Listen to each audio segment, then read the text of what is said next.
Good morning.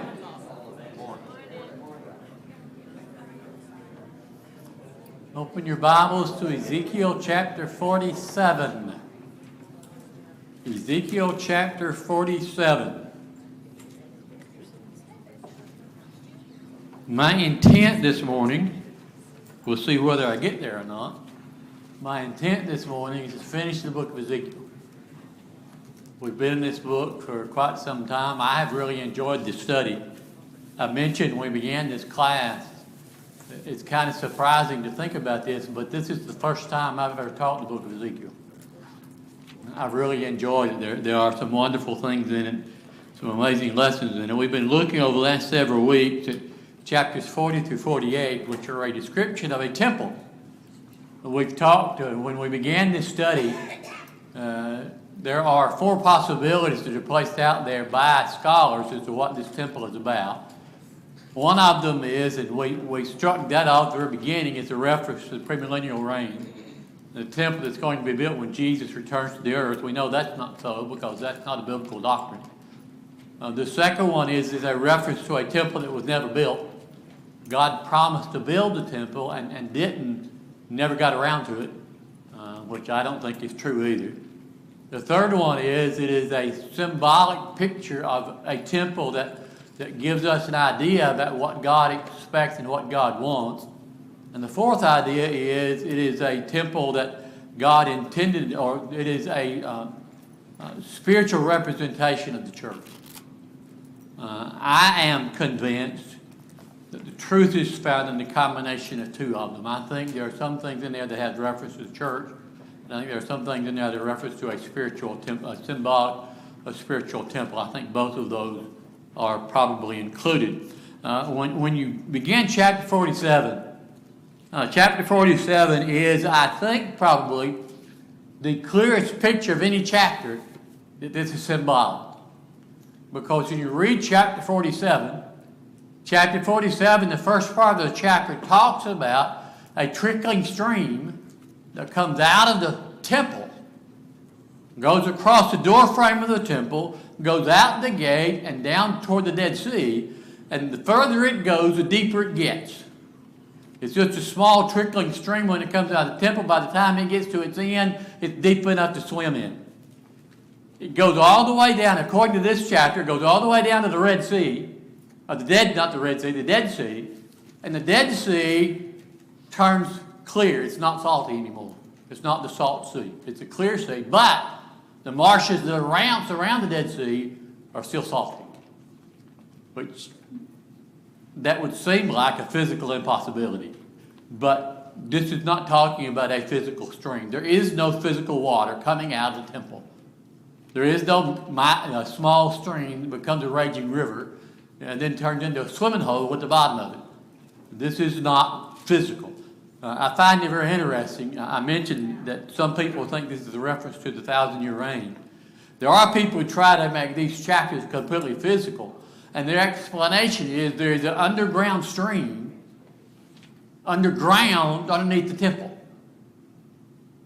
When the millennium comes, when the 1,000-year reign starts and Christ starts his new reign, they're going to open up the underground stream, and that's what this river is going to become. That's where this river is coming from, which is, if it weren't ridiculous, it would be funny. There's nothing in there that has any indication of that. But it talks about this river or this stream flowing out of the temple.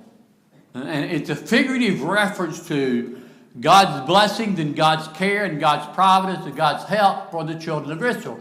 It also talks about the fact that on the side of the river going down toward the Dead Sea, there are all kinds of trees on the side of that river that grow and produce fruit. Again, referencing God's providence and God's care.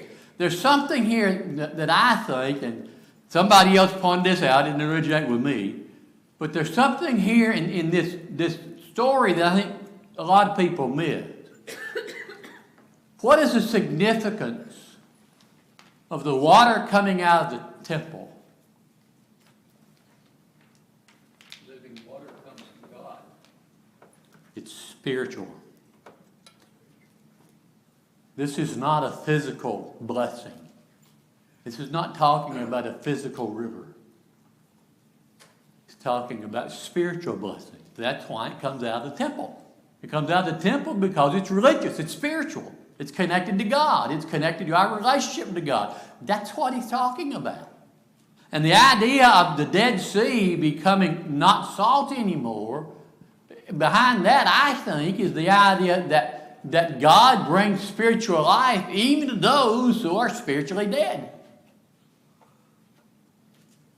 The picture that he's trying to paint here is, to me, is a spiritual resurrection. It's a spiritual life. It's a spiritual blessing. It's not physical. He's not talking about some great physical river somewhere. He's talking about the things that flow out of, or should flow out of, the temple. What comes out of the temple? Blessings from God. Praises to God. Worship of God. Those are the things that come from the temple. And so it seems to me the emphasis here is not on physical things, it's on spiritual things.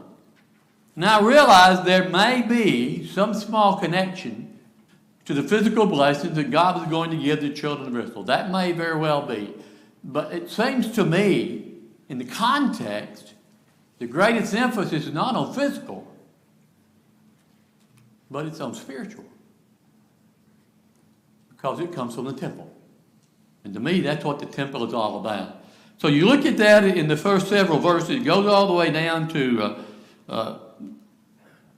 verse 12, where he talks about the river and the trees and it flowing down the Dead Sea and all those things happening.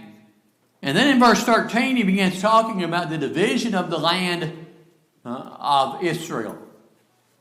Now, if you go back to Joshua and Judges, when the children of Israel first entered the land of Canaan, that land was divided amongst the 12 tribes. You'll remember. You'll also remember that when that land was divided amongst the 12 tribes, the larger tribes got the larger land areas. Ephraim got the largest land area because Ephraim was the biggest tribe. And because they had more people, they needed more room. The interesting thing when you read this chapter, this description here about the land being divided, the 12 tribes are given the exact same amount of land. Each tribe gets the same size. And it starts to the north and goes to the south. And the way those tribes line up are nothing like what's in Joshua and Judges. And here it's straight from north to south. Tribes go straight down. If you remember the original division of the land, there were some tribes beside others, there were some underneath others, there were some on the side of others. It depended on how the land laid out and how much land they needed. In this description, they're all the same size. And it's interesting. I don't know if there's any meaning to the order that they're given or not. On the north side from the Great Sea, by the way of Hethlon, he talks about the borders of the land. It goes from the Mediterranean Sea on the west. The north border is Hamath. The east border is the Jordan River. And the south border is the River of Egypt. Now, most people, when they see the phrase River of Egypt, they think, no, that's not what he's talking about. There was a small stream that went across the end of the desert in the south that was actually called the Wadi of Egypt. That's what when he says River of Egypt, the border went to the River of Egypt, that's what he's talking about. He's talking about that little, what they call a wadi, small stream. The southern part of the land of Palestine, it was called the River of Egypt. That was its name. So those are the parameters of the borders. You'll notice those are pretty close to the parameters of the border of Israel during Old Testament time. There's only one difference. What's the difference? Anybody know?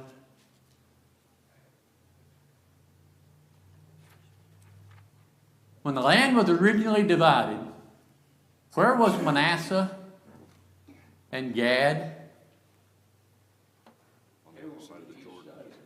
They were across the Jordan River. Remember, there were 2.5 tribes that were on the other side of the Jordan River. In this description, nobody's across the Jordan River. All 12 tribes are in the land of Canaan proper. Now, again, you need to remember, this is a symbolic picture. This division of the land never existed. Because after this was written in chapter 47, the 12 tribes never existed. You remember Assyria came and took the northern kingdom captive. 10 tribes are gone. They've gone out. They don't even exist anymore. And so this is a symbolic picture. This is not a figurative one. I mean, not a literal one. It's a figurative one. And so he talks about it on the, there are tribes all the way from the north down to the south. It starts with, well, that's actually in chapter 48. We'll look at that in just a minute. But he talks about the borders running from the Jordan River to the Great Sea. Pages are ticking together there. And the Wadi of Egypt and Hamath to the north. Does anyone have a question or comment on anything in chapter 47? That reference to the Red Sea in Hebrew is Yam Suf, which is actually a reference to the Gulf of Aqaba. At the north end of the Gulf of Aqaba, I believe it was Ezion and Nebar, which is where Solomon had his ports and his ships from there. If you draw a line from there up toward the Wadi of Egypt, it's almost a straight line in that border. You can still find it on maps today. You have to remember during the reigns of David and Solomon that the land that Israel controlled expanded. David and Solomon controlled more than any of the other kings ever did. It was its greatest expansion during David and Solomon's time. So they would have included land on that other side of the Jordan River. They even went up a little bit further up toward Damascus and over towards Tyre and Sidon and Phoenicia in that area. David, I think, and Solomon too, for a while controlled Edom, which is getting down next to the Dead Sea. So because of God's blessings on them and because of their faithfulness to God and because of how God provided for them, the borders of the land of Israel, the promised land, actually expanded during David and Solomon's reign. And after the kingdom was split, it kind of contracted. When Assyria came along, the northern kingdom, everything pretty much north of Jerusalem was lost. And all you had left was Judah and Simeon to the south. So it went, it started here, it went here, and then it went here. Really contracted. It's interesting, in verse 22 and 23 of chapter 47, you find something that you would not have found on the original Old Law. You shall allot it as an inheritance for yourselves and for the sojourners who reside among you and have children among you. They shall be to you as native-born children of Israel. Sojourners are what? Foreigners. There is a stipulation here for foreigners, for Gentiles, to inherit the land in Canaan. In the original Old Law, that never happened. Remember, we talked about the fact that once that land was divided, it could not pass out of that family. It stayed in that family in perpetuity. They could rent it for a while. The year of Jubilee, it came back to them. That land stayed within the family. There was no idea at all under the Old Covenant about foreigners or Gentiles inheriting land. In this passage, Gentiles inherit land. What's the meaning of that, you think?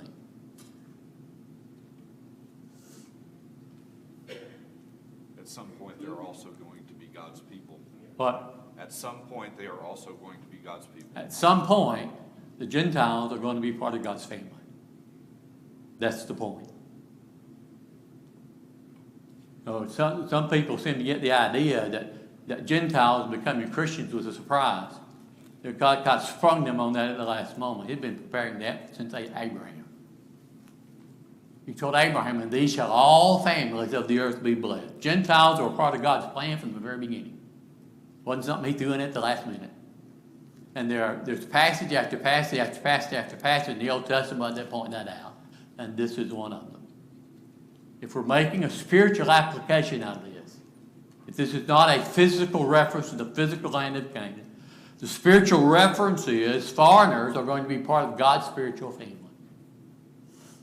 It means Gentiles are going to be members of the church. It's the way God intended it. Chapter 48 gives you the division of the land itself. The names of the tribes began in the northern extreme. They began at the top, beside the way of Hethlon to Leboath, as far as Harzamon, which is on the northern border of Damascus. If you can read these names better than I can, you go right ahead. I'm glad I live in Van Buren. It started from Dan to Asher to Naphtali to Manasseh to Ephraim to Reuben and to Judah. I don't know whether it's a coincidence or not. I happen to think it's probably not. The middle of below the 7 tribes was what is referred to as God's portion, the holy portion. We'll talk about that in just a moment. But it's interesting, the city closest to the holy portion to the north is Judah. The city closest to the holy portion to the south is Benjamin. I wonder if there's some meaning to that. I don't know. May have just turned out that way. But you've got those 7 tribes, and then you've got what was referred to as the holy portion. The middle of the land was divided out. It was called the holy portion. In the holy portion, there was areas for the priests. There was areas for the Levites. There was a common use area for city that was like Jerusalem. That was going to be where the merchantmen and the city and all those things were in that area. There was a place for the temple, which took up a large portion of it. And then there was a place for the prince or the leader of the people. All those individuals were in that what's called the holy portion, the middle portion, between Judah to the north and Benjamin to the south. When you got south of that, you went to the 5 southern tribes, which were Benjamin, Simeon, Issachar, Zebulun, and Gad. Now, why there are 5 tribes to the south and 7 to the north, I don't know. I have an opinion. My opinion is divided that way because that's where Jerusalem was. And Jerusalem was the holy city. Jerusalem was the hub of what was referred to as God's portion or the holy portion. And so he put it where Jerusalem was. That's my idea. I may be dead wrong. I've been wrong before. And I'll be wrong again. But that's my opinion.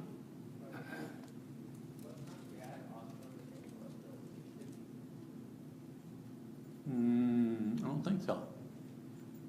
I'd have to look that up to make sure. I know there was an Ashkelon and a Gath. There was a Gath. There was a Gath, not a Gad. Does anyone have a question or comment on anything about those 2 chapters? I was just looking on my map of Palestine area, and the river of Egypt you referred to is probably the most further south. There's about 7 rivers that flow into the Mediterranean. Yeah. But I was remembering in Acts 8, Philip, the eunuch, he baptized him in some river down. And it could have possibly have been that river.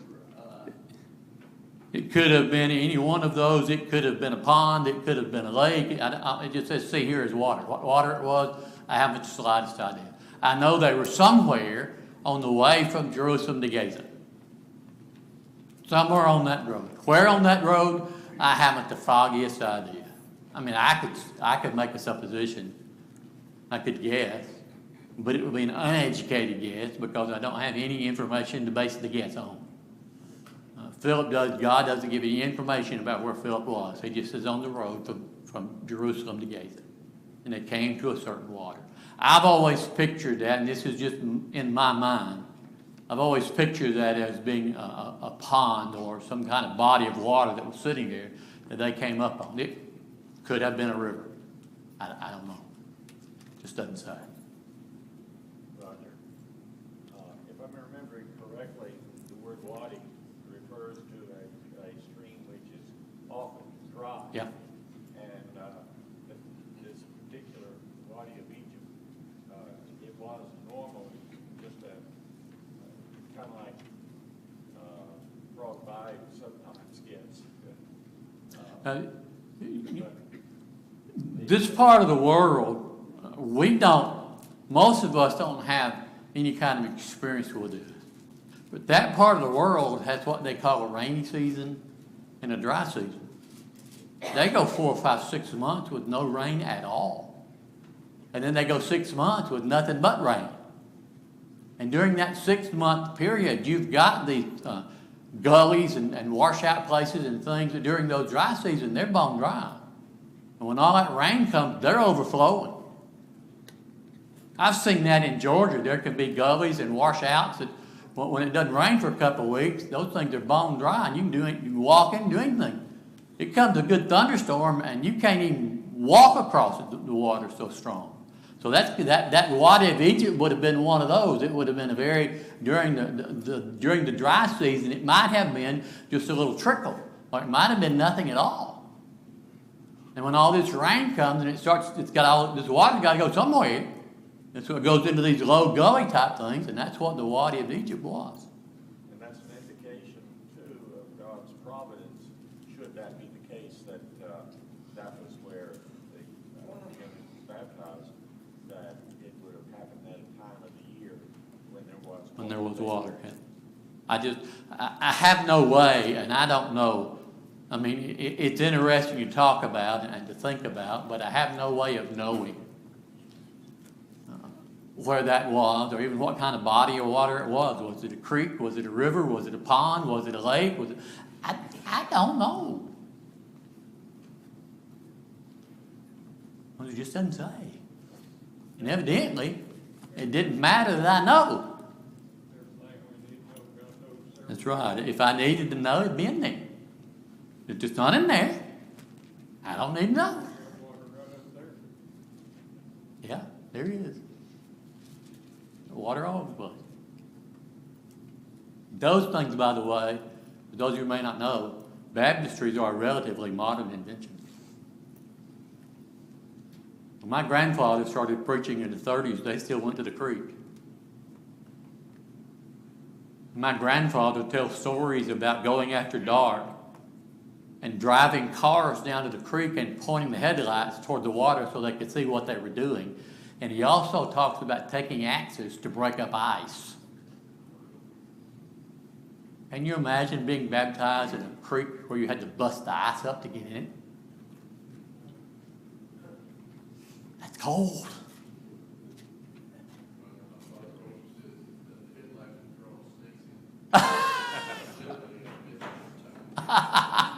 I had never heard that.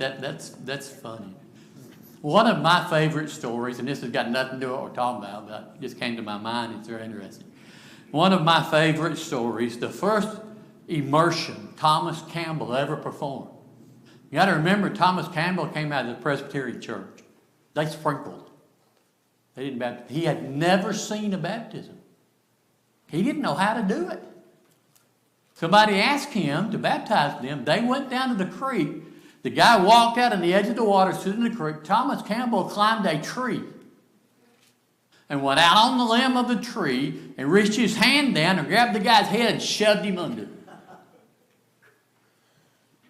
I thought that was funny. Number one, I'm not climbing a tree.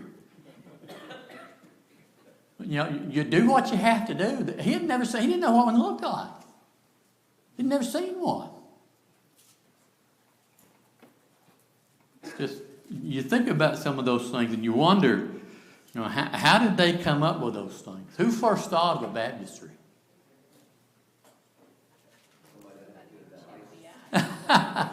Now, who first thought of putting a heater in the baptistry? What happens when the heater in the baptistry shorts out? I've seen that happen. Fortunately, nobody was in it. But they don't really amount to anything. They're not really important. They don't really matter, but they're just kind of interesting stories to hear and to think about. We had a baptism in Georgia one time. Somebody came up and wanted to be baptized, and I walked back to get to put my baptismal boots on and to get in the baptistry. I walked up the steps and it was bone dry. There wasn't a drop of water in it. Somebody that cleaned it up the day before, and the stopper was connected to a chain. You pulled the chain up, and then when you got ready you let it sink. Somebody had come in there the night before and thought the baptistry was a little bit too full. Pulled that chain up and let some of the water go out. But when he let the chain back down, it didn't seat. It stayed open about that far.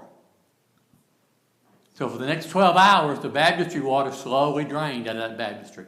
And it's bone dry.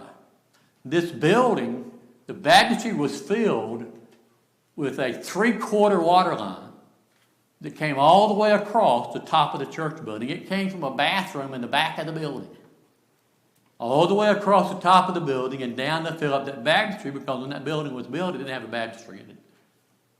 It took 5.5 hours to fill that baptistry up.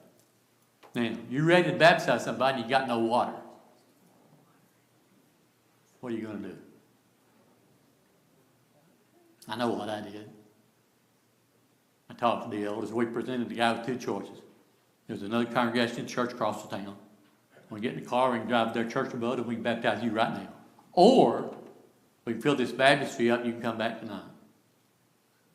My choice would have been, let's go to the other building, let's get this done. His choice was, I'll wait till the baptistry is filled up tonight.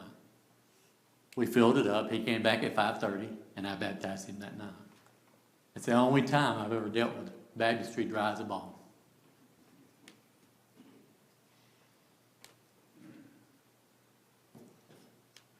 Question or comment? Yes. Part of the reason that the answer the Bible may not give us all the answers we want is because if it did give us a lot of specifics, a lot of people would probably follow it religiously. Well, I think there are several reasons. I think one primary reason is very simply a statement that John made in John chapter 21. When he said a lot of the things that Jesus did are not written in this book, because if they were, the world wouldn't be able to contain the books. If God wrote everything, the Bible would be so big we couldn't carry it anywhere. You wouldn't be able to read it. You wouldn't be able to gain what you need to know from it, because it would be so huge. The second reason, I think, is we just don't need to know. There are some things that would satisfy our curiosity don't amount to a hill of beans. I've used this illustration. It's a simple question. What was Noah's wife's name? Mrs. Noah. Now, that's what a lot of people did for a long time. Once my mother got married, she never signed her name Dolores Russell for the rest of her life. It was Mrs. Barney Russell. That's the way she signed everything. She never had a first name anymore, as far as documents were concerned. But wouldn't it be interesting to know what Noah's wife's name was? Would it make any difference? Make any difference in my relationship to God and my salvation? And being, what were Ham, Shem, and Japheth's wives' names? Mrs. Ham, Mrs. Shem, and Mrs. Japheth, I guess. What was Job's wife's name?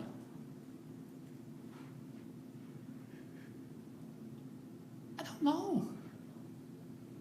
there are some things that are left out on purpose, and there are other things that are left out simply because we don't need to know. Hebrews chapter 7, the Apostle Paul makes that big point out of the fact that Mephibosheth's parents are not recorded in the Old Testament. God did that on purpose. When you read Hebrews chapter 7, you find out why. He's a comparison to Christ. No mother, no father, no beginning of days, no ending of days. His life, his birth, his parentage, his death is not recorded. Now, we all know Mephibosheth was born. We all know he had parents. We all know he died. But based on what we know from Scripture, none of those things occurred. And he is a type or a shadow of Christ. And so there are times God left things out for a reason. The other times God left things out simply because we just didn't need to know. This book was not written to satisfy my curiosity. If I had written a biography of Christ, you think it would be longer than what we've got? You take Matthew, Mark, Luke, and John and put them together, you've got 6 months of the life of Christ. The greatest person ever walked the face of the earth. And we've got 6 months of his life recorded.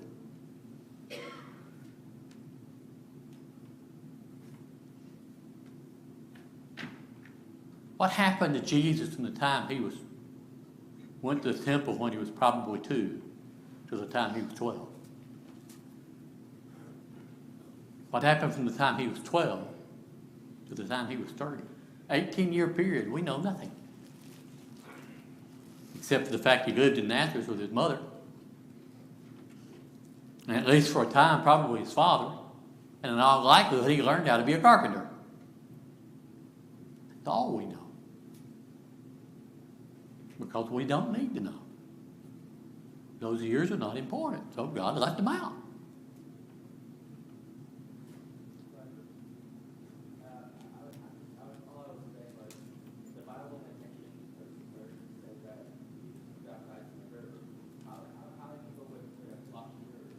Jesus was baptized in the river. He was baptized in the Jordan River. And there are still people today. I may have told this before, but Greta and I lived in Columbus, and for a short minute, it ended right quick, but for a short minute, I thought about buying a house in Columbus. Oh, I sure am glad I didn't. But anyway, I went to talk to this one real estate agent, and he found I was a preacher. Sometimes that's a mistake. This was a mistake. He opened his drawer on the right side of his desk, and he pulled out about 15 bottles. 6 months before, he had gotten back from a trip in the Holy Land. He had a bottle of dirt that came from the top of Mount Sinai, where Moses stood when he got the 10 Commandments. How does he know that? He gave a bottle of dirt from the from the top of the mountain where Jesus delivered the Sermon on the Mount. He had a bottle of water from the Jordan River where Jesus was baptized. Number one, where do you know the exact spot that Jesus was when he was baptized? And number two, the water that was there when Jesus was there ain't there no more.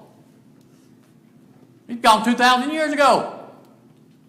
He pulled out bottle after bottle after bottle of dirt after dirt of water, all this stuff he had bought, and probably paid $40 to $50 a piece for these little bottles that were that big, and talked about how important there was. And I'm sitting there in a chair across the desk from him, trying my best to keep out from busting out laughing.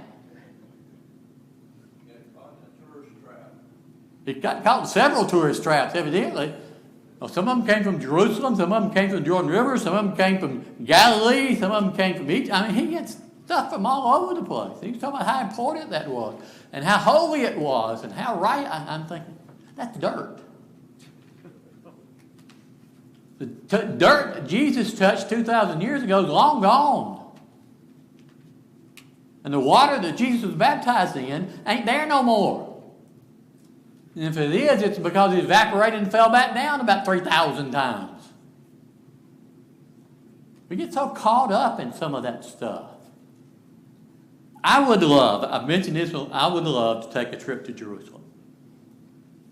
I am not going now. Because I don't want to get shot at. The Middle East is not a very safe place to be. Especially when you look like this. There's nothing holy about Jerusalem. My interest in Jerusalem is purely historical. I'm a history buff. You know, somewhere else I'd like to go almost as much as Jerusalem, and it's easier to get to. I'd love to go to Bethany, West Virginia. For those of you who don't have any idea, Bethany, West Virginia was the home of Alexander Campbell. And his house is still standing. I would love to go to Bethany, West Virginia. I've been there, and it's a disappointment. I'm sure it probably is. A lot of those things generally are. I spent all my life, and this is not connected, but it is, I spent all my life thinking about Elvis Presley. I went to Graceland several years ago. You talk about disappointment. It was like a house. One thing of interest is that the church building where Alexander Campbell and his father preached there, it is still there, and over the front door, it does not say Disciples of Christ, it says Church of Christ. Now that was the big, one of the big discussions back in Campbell and Stone's day. Is it Church of Christ or is it Disciples of Christ? Are we Christians or are we disciples? And they discussed that for quite a long time. The fact of the matter is both of them are scriptural. If you're not a disciple, you got a problem.